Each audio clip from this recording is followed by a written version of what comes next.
이 시편은 현존하는 시편 중에 파피루스에 기록되어진 시편 가운데 가장 오래된 시편입니다. 헷갈리지 마셔야 되는 것은 그럼 이 시편 중에 다윗이 부른 시 무슨 시 해가지고 이름이 써 있는데 그럼 그 모든 시편 중에 이 시편 20편이 가장 오래된 시편이냐 그 말씀을 드리는 게 아니고 고고학자들이 유물을 발굴했는데 유물 발굴한 것 중에 현재까지 발굴된 것 중에 가장 오래된 파피루스에 기록되어진 시편이 바로 시편 20편이라는 말씀입니다. 1절부터 6절까지는 말이죠. 마치 대제사장이 그 백성들을 위하여서 하나님께 복을 비는 것과 같은 대제사장의 축복 기도의 내용과 같습니다. 그래서 그 한 구절 한 구절 읽을 때마다 마음이 얼마나 따뜻해지고 또한 내 마음에 용기가 생기는지 모르겠습니다. 시편을 연구하는 사람, 특별히 이 20편을 연구하는 사람들은 이 시편 20편이 아마 왕이 전쟁을 나갈 때에 이 노래를 불렀거나 아니면 추수를 끝내고 하나님께 감사의 제사를 드릴 때에 이 시편을 노래했을 것이다 라고 이야기를 하곤 합니다. 어찌되었든 어떤 전쟁이든 그리고 우리가 어떤 상황에서든 하나님의 손을 붙잡고 하나님과 더불어 하나님을 의지하며 나아갈 때 그 임마누엘의 하나님께서 우리와 함께 하시고 우리를 지키시고 우리를 돌봐주신다. 이것을 노래하는 그리고 미래에 주실 하나님의 구원, 이것을 미리 감사하는 시편의 내용입니다. 이 시편에 얽힌 재밌는 일화를 여러분에게 한 가지 소개해 드리려고 합니다. 지금으로부터 한 130여 년 전에 네덜란드에 암헤르스트라는 사람이 살고 있었습니다. 이 암헤르스트라는 사람이 대단히 부자였어요. 그래서 이 사람의 취미 생활이 뭐냐면 옛날 고대의 이집트의 골동품을 수집해서 모으는 것이 이 사람의 취미였습니다. 그래서 읽을 줄도 모르고 볼 줄도 모르고 가치도 모르지만 그냥 오래된 골동품이라고 하는 것은 고가에 다 매입을 했던 것 같아요. 이 사람이 매입했던 골동품 중에 하나가 이집트의 고대 민중 이집트어로 쓰여진 파피루스 뭉치들이 있었습니다. 그래서 이것을 갖다가 내가 골동품으로 소장을 해서 전시를 하고 나중에 시간이 좀 지나가게 되면 큰 돈을 벌겠다라는 마음으로 그것을 비싼 돈에 사들였는데 이 파피루스를 사들이고 난 다음에 얼마 지나지 않아서 하늘나라로 가셨습니다. 그리고 그 딸이 이제 생활의 문제와 및 자기가 유산으로 받은 것 중에 하나 둘씩 이제 경매 시장에다가 이 골동품을 꺼내 놓으면서 생활을 하고 있었어요. 그때에 어느 순간 이 암헤르스트가 사들였던 파피루스 뭉치가 시장에 나와서 경매에서 팔려나가게 되었습니다. 그런데 이 파피루스가 발견된 지 무려 100여 년 뒤에, 그리고 지금으로부터 30년 전에 비로소 그 파피루스에 기록을 해 놓았던 민중 이집트어를 해독할 수 있는 능력이 생겼어요. 그러니까 워낙에 이게 아주 드물게 사용되는 말이고 아주 드물게 기록되어져 있는 언어인지라 막 파피루스 뭉치가 이렇게 있지만 이걸 읽는 방법을 몰랐던 거예요. 근데 비로소 30년 전에 이제 그 파피루스의 내용을 해독할 수 있게 된 겁니다. 학자들이 이 파피루스 암헤르스트라고 하는 이 파피루스를 갖다가 해독을 하다가 12번째 단에서 오늘 우리가 읽은 시편 20편의 내용과 매우 흡사한 노래를 발견하게 되었습니다. 그래서 현존하는 시편 중에 가장 오래된 유물로 남아있는 시편이다 라고 제가 여러분에게 말씀드리는 거예요. 제가 이 이야기를 이번 여름에 지난달에 이스라엘에 가서 처음으로 듣고 올해 봄에 그 파피루스 완본이 책으로 엮어져서 처음 출판이 되었다라는 소식을 듣고 제가 고고학 도서관으로 달려가서 그 파피루스의 내용을 뒤져보기 시작했습니다. 제가 궁금했던 이유는 뭐냐면요, 도대체 이 시편을 파피루스에 써가면서 노래했던 사람들은 과연 누구였으며, 그리고 이 사람들은 어떤 상황 속에서 이 시편을 노래했는가, 그게 궁금했습니다. 그런데 이 시편을 기록한 사람들의 운명이 참 기구했습니다. 이 시편이 파피루스에 기록되기 100여 년 전에 유다가 바벨론에 의해서 완전히 멸망했습니다. 유다가 패망했던 이유는 하나님이 아니라 바벨론과 이집트를 의지했기 때문입니다. 유다 사람들은 국제사회의 그 정치의 소용돌이 속에서 과연 누구의 편을 들고 누구를 따라가야지 우리가 살 수 있는가에 골똘했어요. 어떤 사람들은 우리 유다의 운명을 바벨론의 왕에게 맡겨야지 우리나라가 멸망하지 않고 번영하며 살 수 있겠다라고 말하던 사람이 있었고, 또 어떤 사람들은 우리 유다의 운명을 이집트의 파라오에게 맡겨서, 그리고 이 파라오에게 우리의 모든 것을 주어야지만 우리가 멸망하지 않고 우리가 이곳에서 영원히 살 수 있겠다 생각했던 두 부류의 사람들이 있었습니다.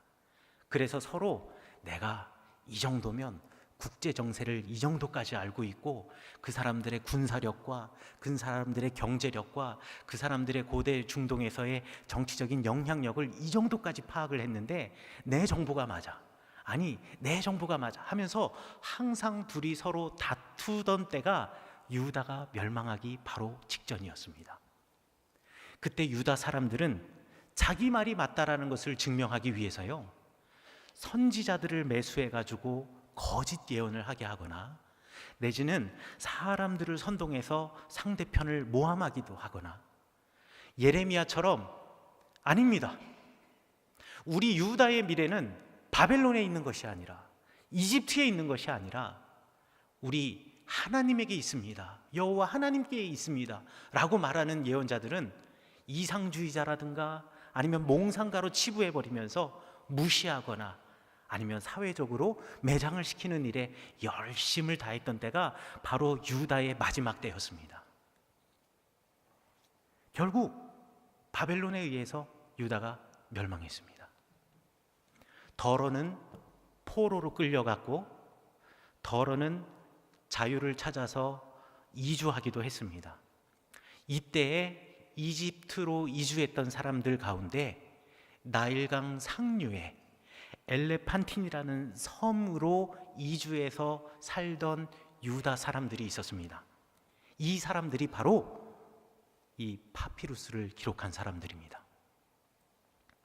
엘레판틴 섬에서 나라를 잃고 타향살이를 해야 하는 유다 사람들에게 뭐 그리 감사할 게 있었겠습니까? 그런데 말이죠, 이 사람들은 그곳에서도 잊지 않고 하나님을 위한 성전을 만들고 매년마다 때마다 안식일마다 그 안에서 제의를 드리고 예배를 드렸습니다. 엘레판틴 섬, 그 엘레판틴이라고 지금 섬의 그림이 앞에 나와 있는데요, 이 엘레판틴이라는 말은 코끼리의 상아라는 뜻입니다. 코끼리의 상아 모양의 섬이다라고 해서 엘레판틴이라고 이름이 붙여졌는데, 이 섬이 그냥 길이가 한 2km도 채 안 되고요, 가장 넓은 데 폭이 400m도 안 되는 아주 조그만 땅이었습니다. 그 섬에서 이 사람들 나오지 못했거든요. 그 안에서 농사를 져봤자 얼마나 지을 수 있겠으며, 그곳에서 경제 생활을 해봤자 상상하기로 절대 행복하지는 않았을 거라고 생각이 됩니다. 그런데 그 상황 속에서 이 사람들이 감사의 시편을 노래했다라는 거예요. 뿐만 아니라 이 엘레판틴이라는 섬이 있던 곳은 말이죠, 이집트의 남부, 그 남부에 이집트의 가장 강력한 적이었던 누비아라는 왕국이 있었는데, 그 누비아 왕국과의 경계선이었어요. 전초기지였습니다. 우리식으로 따지면 난민이 우리나라 땅에 왔는데 이 사람들 어떻게 할 수가 없어서 이 사람들을 어디다가 정주를 시키냐면 DMZ에다가 정주를 시키고 만약에 전쟁이 나면 너희들이 제일 먼저 싸워, 이런 것처럼 유다 사람을 지금 최전방에 살게 하고 있는 겁니다. 감사할 일이 있을까요? 없겠죠.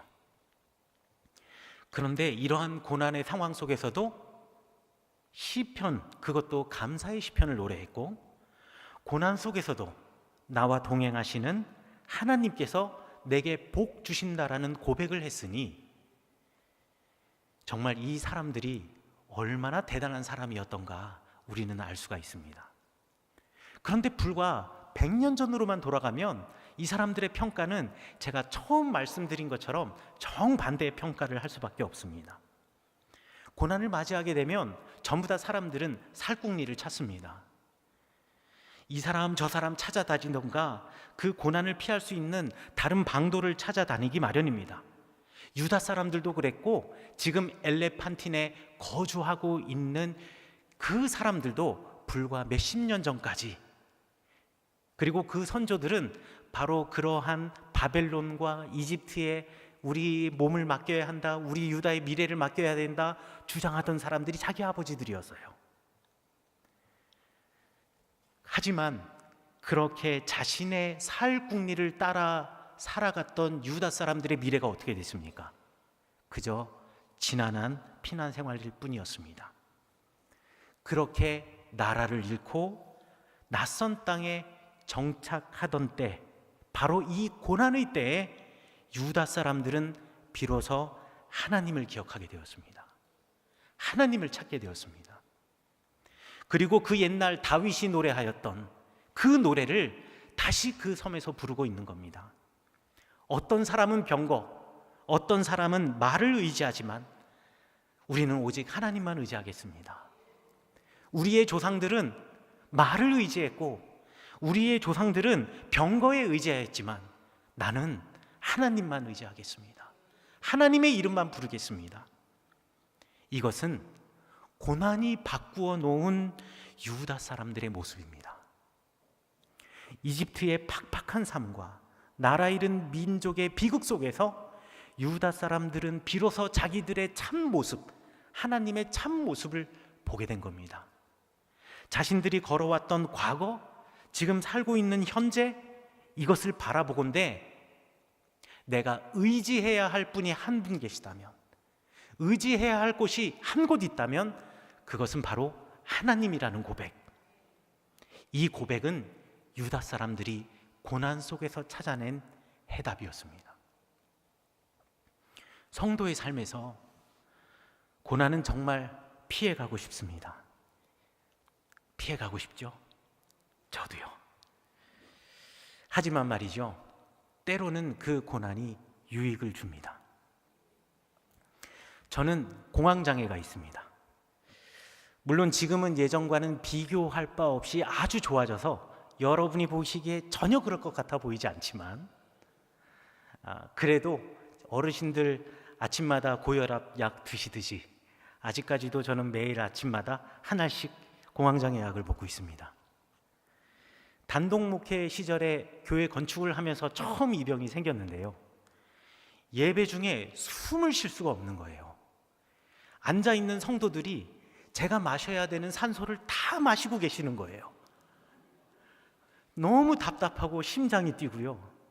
그래서 참 그러면 안 되지만 예배는 드려야겠기에 또 담임 전도사가 저 예배 못 드리겠습니다 하고 나갈 수는 없잖아요.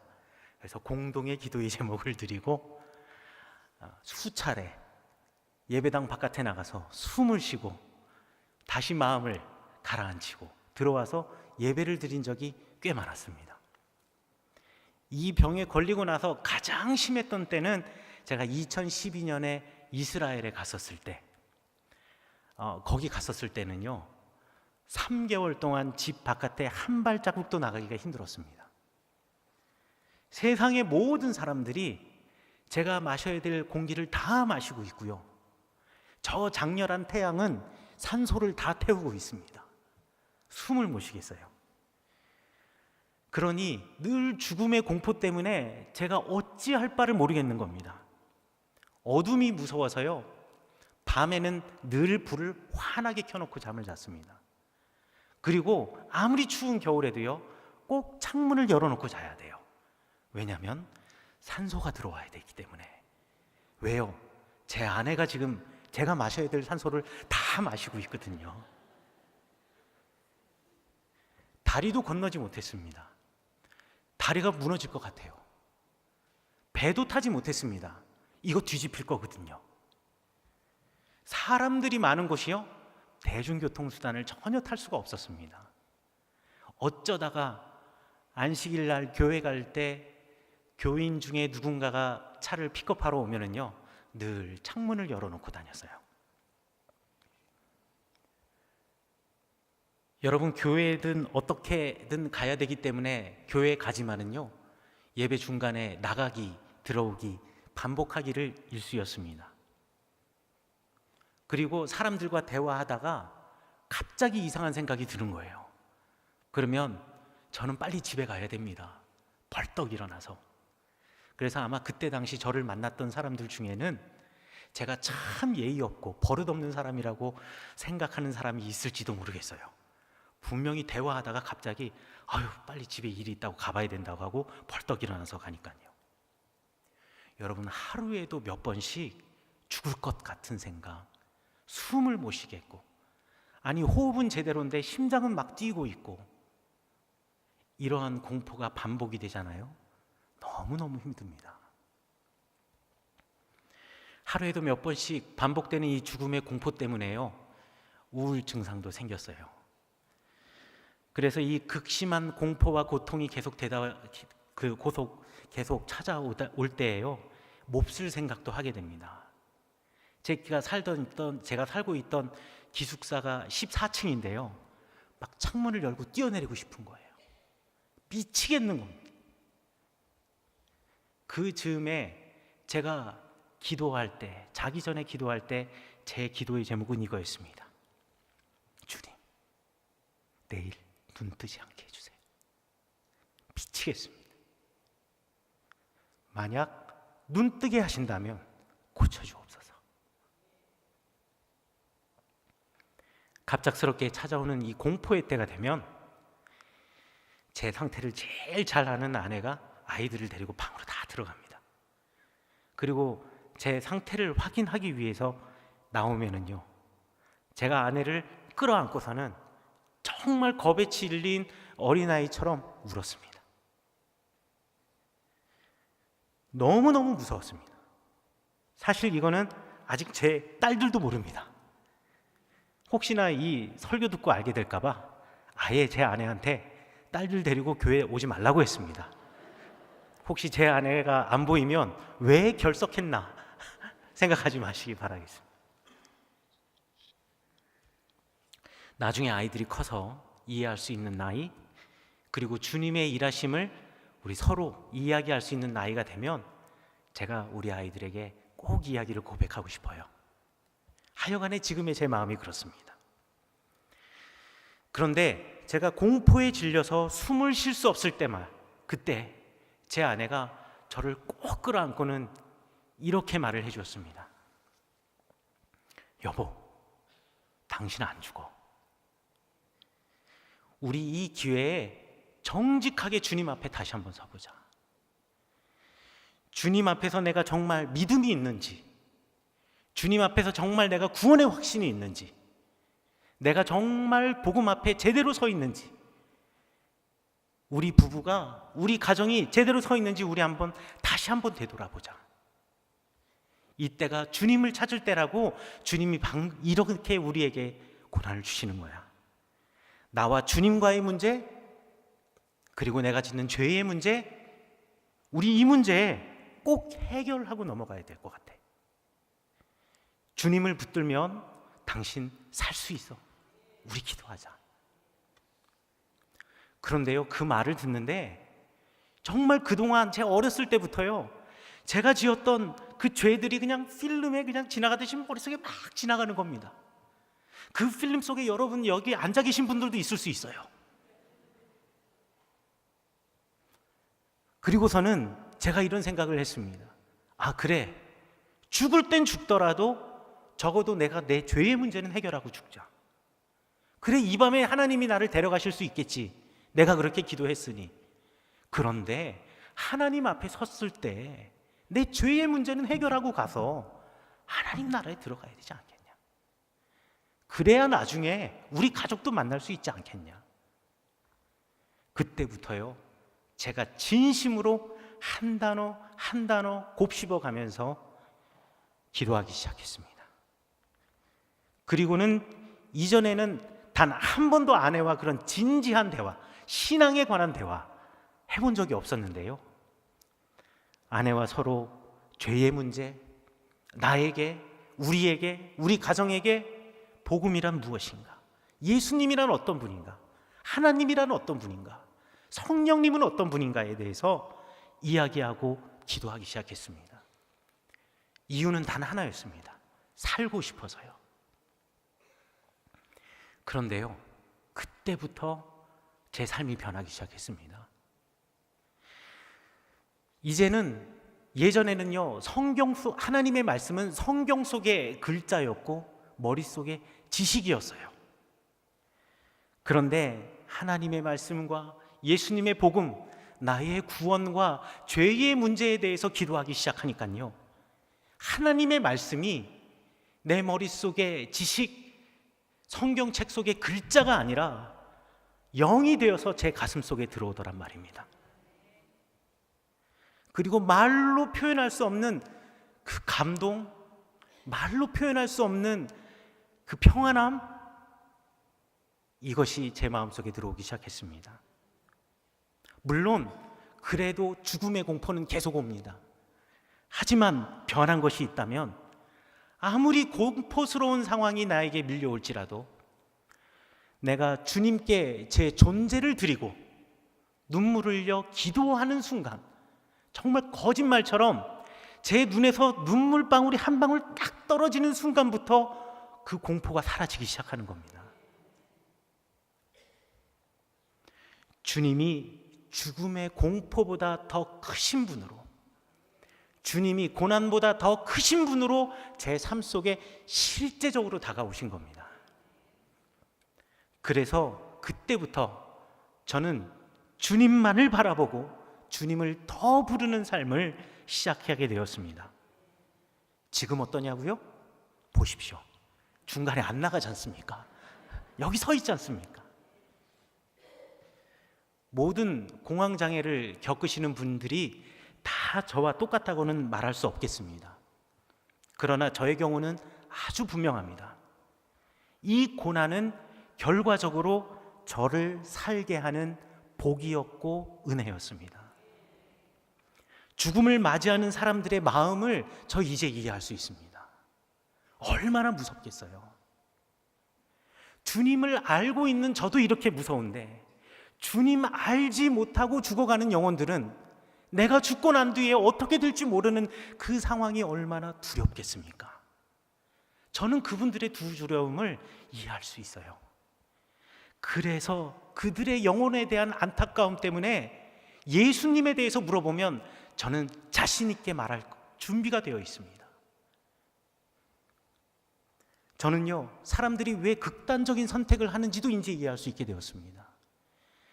제가 겪어보기 전에는 스스로 극단적인 선택을 하는 사람들은 의지가 약하거나 아니면 신앙이 없어서 그런 줄 알았습니다. 그런데요, 경험해 보니 얼마나 반복되는 그 괴로움과 두려움이 힘들었으면, 그래, 딱 한 번 아프고 말자라는 생각으로 그 극단적인 선택을 했겠는가, 저는 이해할 수 있어요. 그 심정 알 수 있게 되었습니다. 그래서 혹 그런 사람을 만난다면 제가 나누어 드릴 수 있는 간증이 있어요. 함께 끌어안을 수 있는 마음이 있어요. 함께 눈물 흘릴 수 있는 전 준비가 되었어요. 공황장애라는 존재가 흔들리는, 그리고 내 자아가 산산이 부서지는 그 고통이 말이죠, 저를 기도하는 사람으로 바꾸어 놓았어요. 죄에 대해서 둔감했던 제가 죄에 대해서 더욱더 민감한 사람이 되었습니다. 나 중심적이었고 이기적이었던 제가 주님께 한 발자국 더 나아가는, 아직도 부족하지만 한 발자국 더 나아가는 계기가 바로 그 병이었습니다. 제 안에 그리스도의 마음을 품게 된 것, 이것도 그 병 때문이었습니다.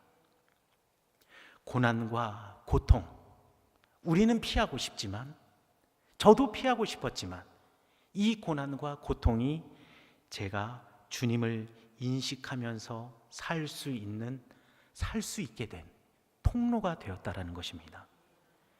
이 고난과 고통은요, 주님이 저를 죽이려는 수단이 아니라 저를 살리려고 하는 은혜였다라는 것을 알게 되었습니다. 이것이 고난이 바꾸어 놓은 유익이었습니다. 기독교가요, 로마 비잔틴 제국으로부터 공개적인 예배를 드릴 수 있도록 허가되기 전까지 약 300년간 기독교인들은 예수 그리스도의 복음을 붙잡고 산다라는 이유로 죽어야 했습니다.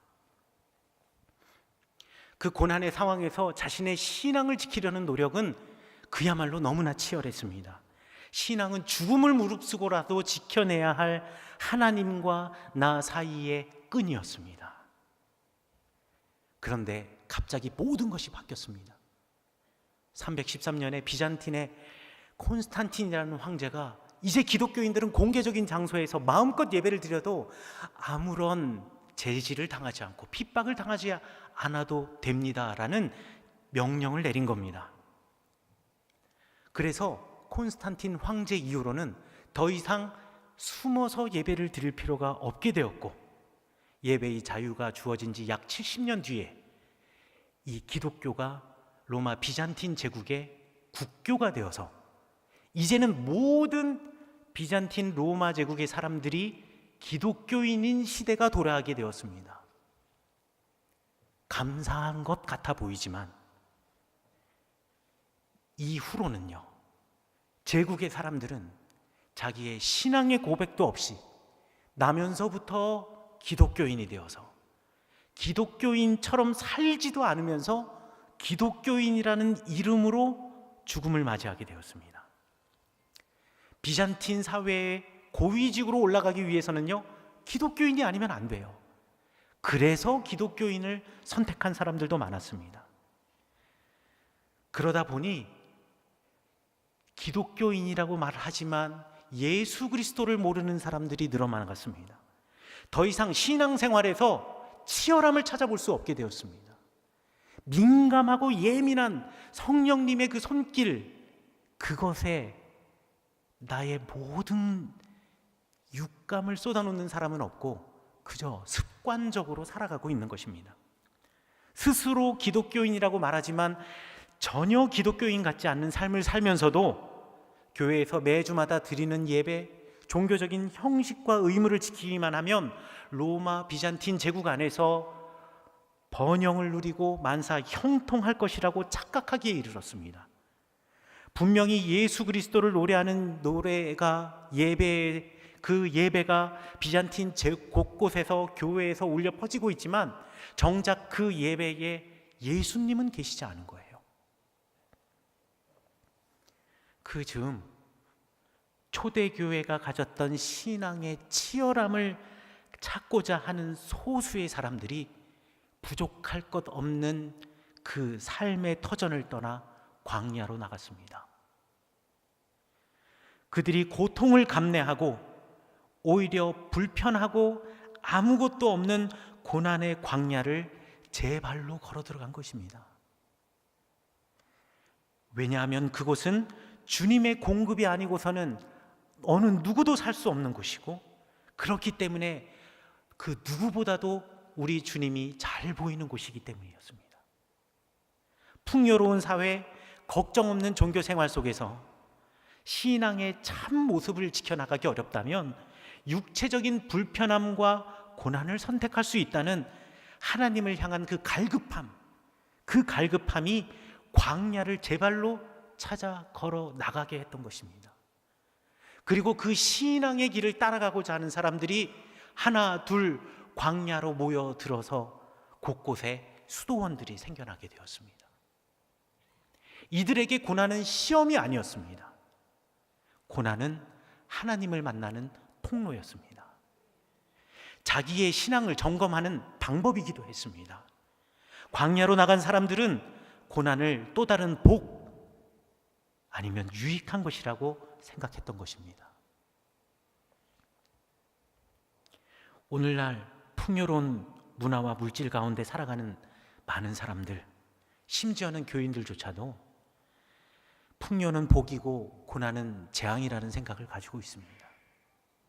그래서 이 재앙으로부터 벗어나고자 발버둥을 치죠. 그런 생각을 하고 있는 많은 사람들은 욥의 친구들처럼 고난을 당하는 욥을 찾아와서는 그 표현할 수 없는 고통의 삶에 동감하고 위로해주고 함께 눈물 흘리며 기도해주기보다는 정죄하기에 바쁩니다.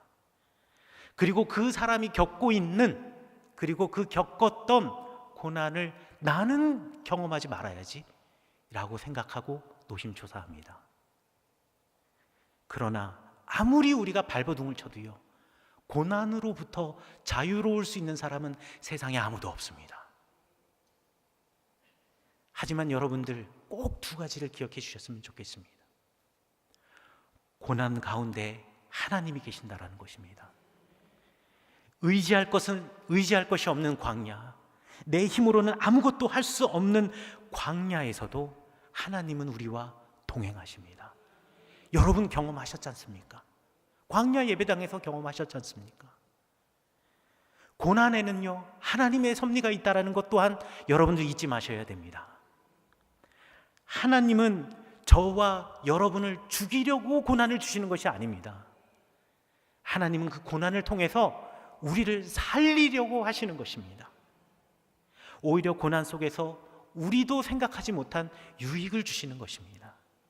저는 고난 때문에 우리가 얻은 가장 큰 유익은 하나님이 더 잘 보이고 하나님만 보는 눈을 가지는 것이라고 말하고 싶습니다. 그러면 하나님이 역사하십니다. 고난이 나라 잃은 유다의 백성의 신앙을 바꾸었고 저를 바꾼 것처럼 주님께서는 지금 고난을 겪고 있는 여러분들을 분명히 바꾸실 것입니다. 주님께서는 우리를 더 깊이 만나 주실 것입니다. 왜냐하면 고난은 여러분과 저를 살리게 하려는 하나님의 만지심이시기 때문입니다. 주님의 만지심으로 저와 여러분이 하나님의 참 자녀로 거듭나게 되리라 믿습니다. 이 시편을 통하여서 저와 함께 여전히 고난의 길을 걷고 계신 분들 계시다면 여러분들을 진심으로 축복합니다.